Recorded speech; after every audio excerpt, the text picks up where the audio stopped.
Biz деле тымпыйып келип, мына акимдер бүт түндүктөн келди, тымпыйып келип, тымпыйып отуруп, буга чейин 30 жыл ушул жерде иштеп жүргөн жетекчилер сыяктуу эле чөнтөгүбүздү кампайтып кетип калган. Биздин да колубуздан келет туган.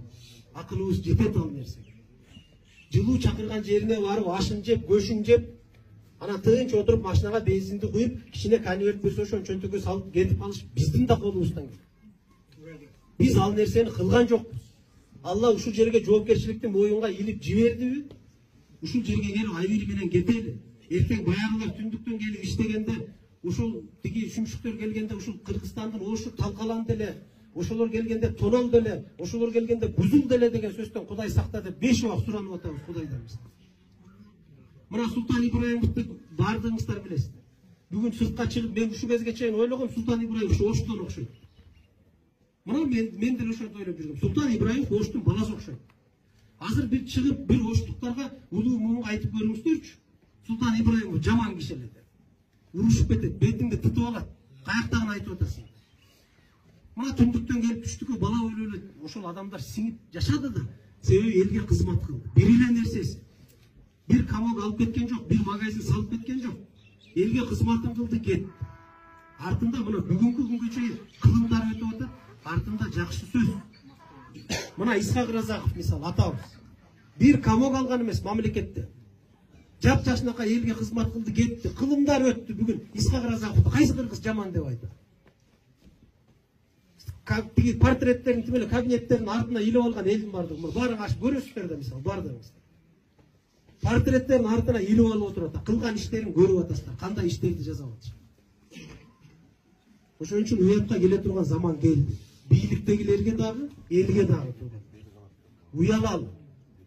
Уялалы. Бетеге кетет, бел калат, бектер кетет, эл калат дейт. Кетебиз биз да. Ушул менен заманда устун болуп калган эч ким жок. Бүгүнкү күнүмдүк кызыкчылыгыбызга алданбайлы туган. Күнүмдүк курсак, кара курсак тоет кай жерде болбосун.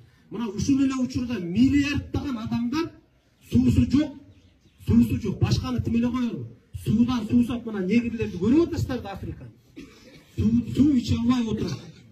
А биз Аллага шүгүр кылып колду жүрөккө коюп, Аллайым Кудай жараткан, ушунуңа шүгүр, ыраазымын деген нерсени айтышыбыз керек.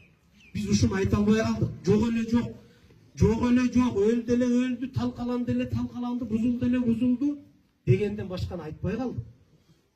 Неси жаман туугандар? Мына мен келатып азыр көрүп келатам, Аллайым жараткан, сонун жер турбайбы? Сонун жер, Кудай берген жер, суунун башы. Ичкеле тартип менен эле жашай турган болсок, сонун жер. Кудай тынчтыгын берсе, ден соолугун берсе, ушундай жерге эле келип жашаш керек. Мына жашоо өтөт, башка болот.